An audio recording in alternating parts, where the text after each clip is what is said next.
Welcome to My Money Mindset podcast, where we explore how a healthy mindset is the foundation for financial success. Each week, we delve into mindset hacks and practical strategies to help you enhance your income, help you make more appropriate investments for yourself, and to improve your overall financial well-being.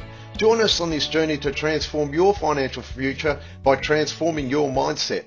Please note that the information provided on this podcast is for general information purposes only and does not constitute as personal, financial or health advice. It has been prepared without considering your individual objectives, financial situation or life needs. Before making any financial or health decisions, you should consult with a qualified professional or financial advisor to ensure the information aligns with your specific circumstances. So let's begin and enjoy this journey as each episode teaches us on how to improve our overall mindset that overall improves our financial success.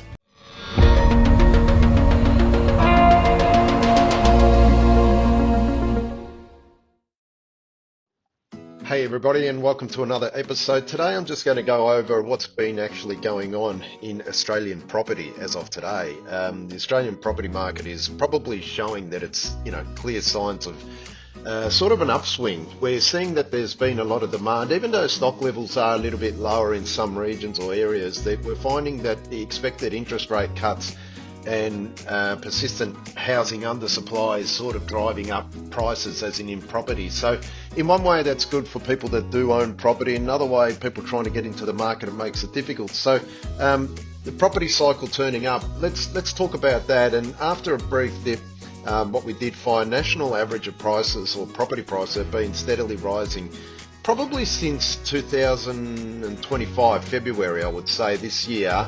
It sort of started indicating a new upswing. I sort of got to read the room in late 2024 and then noticed early 25 that it was starting to come up. It was a great time to sort of start speculating upon if you were going to be moving or selling your owner occupied or upgrading an investment or something like that. So CoreLogic data suggests another 0.5% rise this month, which is late July, August. So we are expecting another rate cut. We're hoping the RBA does that. With all that in lieu, we're thinking that yes, the demand is going to start coming up. And weather, of course, as they say, look, some people speculate and say, look, weather doesn't have a lot to do with it, but some people believe it does. In spring, quite often a lot of places do go on the market, so we're expecting that. Higher stock levels, obviously, but with the demand of the interest rate, we're sort of probably going to see a wave of increased price. The interest rate impact is sort of massive, yeah. The expectation of interest rate cuts by the RBA is probably the key driver for this. AMP is forecasting a 0.25 RBA rate cut in August, so we are going to see that happening. Expected by AMP to say something like that. November 25, February and May 2026. Now, I think that's probably a long shot to say that we are expecting RBA rate cuts indicative of that, but historically rate cutting cycles have been associated with higher home prices in the subsequent 12 to 18 months, right? So provided there isn't a recession, so to speak, or a technical recession.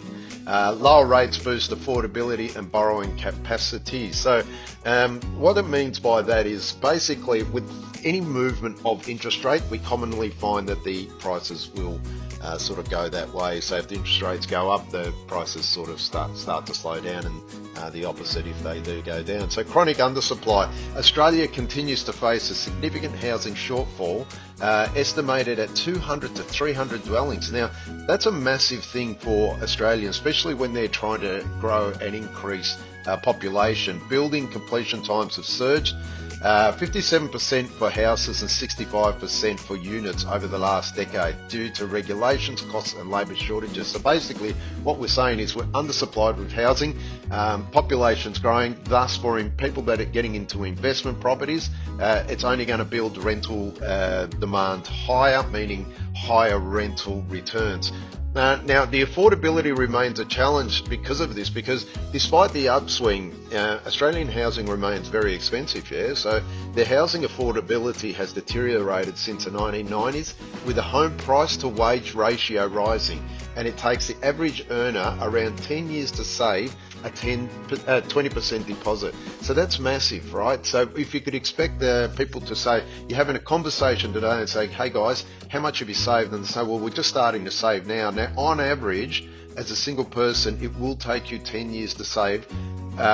Looking at the data from back at the 1990s, yeah, all the way back, on average, the average person, it's taken 10 years to save a 20% deposit. So if you're talking to them today, you're expecting in 10 years to have a deposit. Now, I go back to when I first bought my first property, and I think it was roughly it took me about 8 years even back then to save for the first property. So in some ways it has sort of got more difficult, but in other ways it has remained the same. So it's interesting what a lot of people do, and when I speak to them as far as their investments and stuff, and they say the same thing, but according to the data, it definitely says since the housing affordability has deteriorated since 1990s. So the other thing was government incentives and challenges. So the government is expanding programs like Help to Buy, all that sort of thing, and has banned foreign buyers from purchasing existing dwellings for 2 years from April 1st, 2025 to improve affordability. So they have put their foot down there with overseas buyers.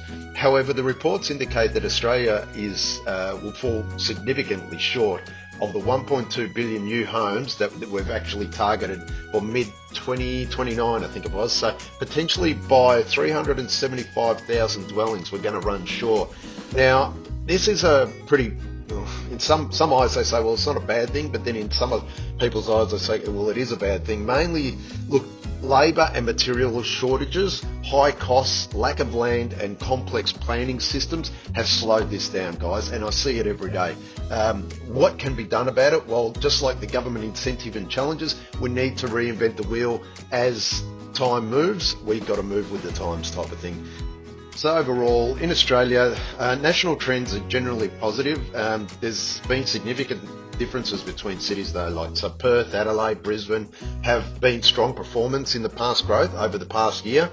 This year, Melbourne struggled a bit with new property taxes. Anyone that's bought in Victoria, Melbourne, they've noticed that the stamp duty has gone up significantly. Only got to go onto a calculator and compare the prices between call it an $800,000 home in Melbourne as opposed to Brisbane, and you'll see the differences in stamp duties. It'll really knock your socks off. But that's expecting to rebound in Melbourne simply because of what we spoke about earlier in regards to interest rates and lack of supply. Now, what can investors expect with property moving forward? And this is I suppose, the golden question, right? So, investors can anticipate continued price growth because of the factors of interest rate and lack of housing. More moderate pace than a previous booms type of thing. So let's not expect too many spikes, but a gradual growth, which is probably, in my eyes, a better way of growing your portfolio. With spikes, what we found with a lot of booms, you sort of had a lot of U-turns as well. It went as quick as it went up, it sort of knocked the wind out of the market as well. So with a steady growth, a consistent growth, we know that we're going to get our return on dollar. Property prices across the capital cities are generally forecast to continue rising over the next year, which is awesome.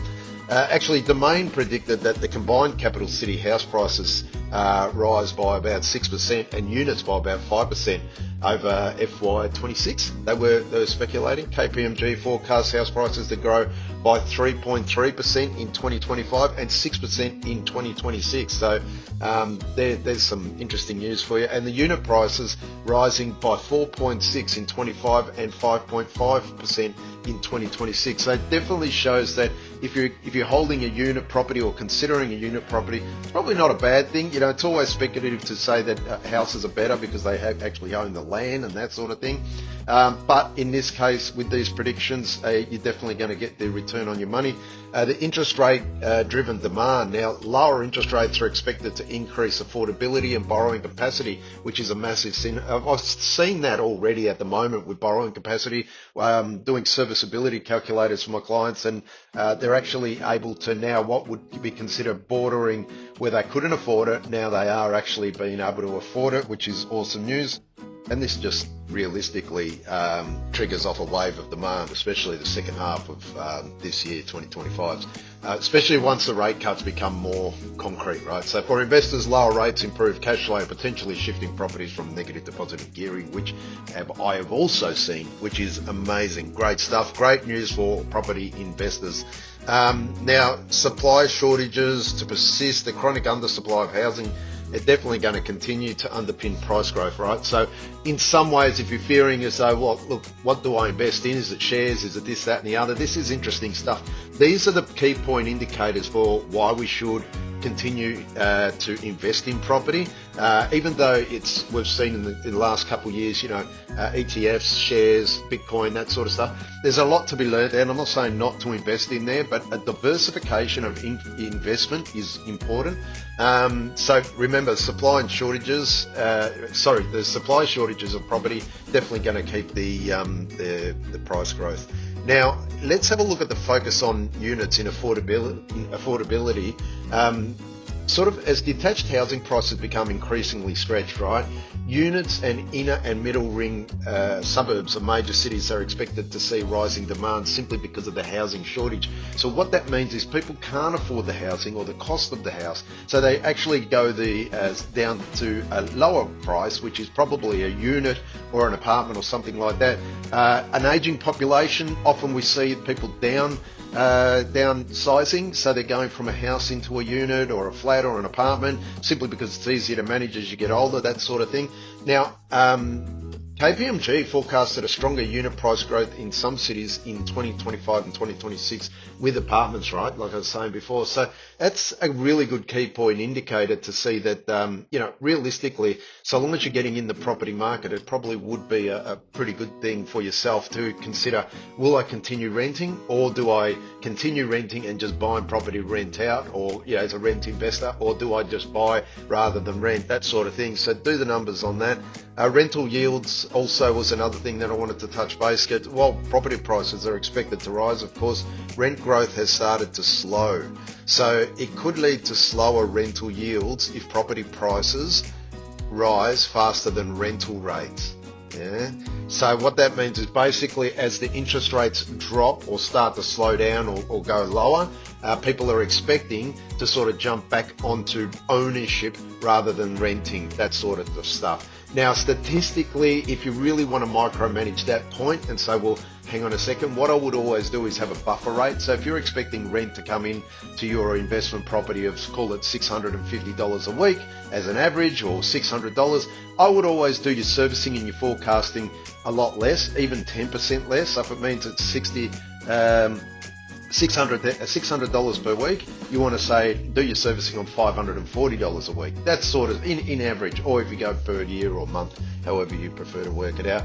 That is one way that you want to work out affordability and investment return. And then anything on top of that you work out is a bonus. In reality, God bless it, works out for you. So now, just on the last 2 points, I wanted to go talk about successful property investing sort of will require you sort of to have a strategic planning. So it's not just sort of one set of rules fits all. You really want to start to play around now that population growth, shortage of housing, you want to statistically start having a look at serviceability, what you forecasting, all these numbers, and to some people it can become a little bit confusing. Like I say, just hit me up, I can always help out with that. But investors should focus on properties in high demand locations, like always. And if it means it's an investment, transport, schools, all that sort of stuff, shops that keep capital cities or smaller cities sort of vibrant and going. So what we found is properties in high demand locations offer decent rental yields. There is always going to be a rental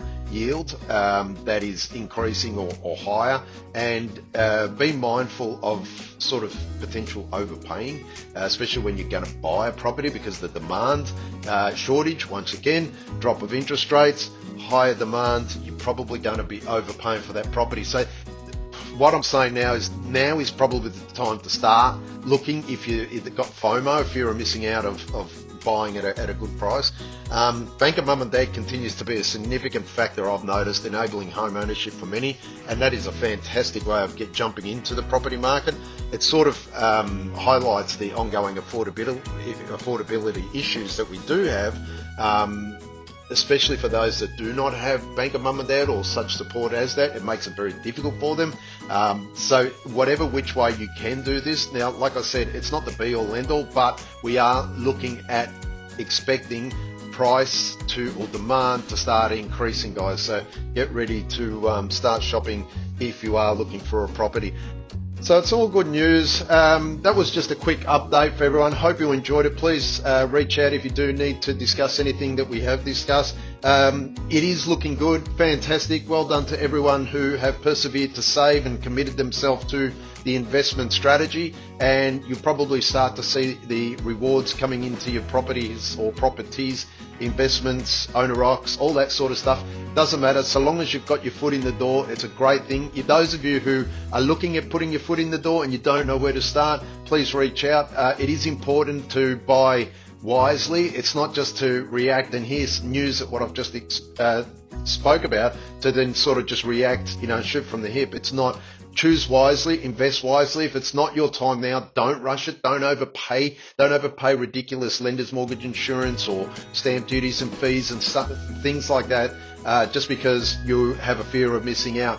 Investment means investing wisely. So it doesn't mean just because the market's starting to rise you should buy, although it is a great time to buy because you are going to get a return. Those of you who are looking or still considering is investment or property investment good to hold, even though land tax and things have risen, what do I do with that? Speculate, do a summary on the financials for that particular investment property. If you've got a few investment properties, don't all look at it as a portfolio. I always say break it down.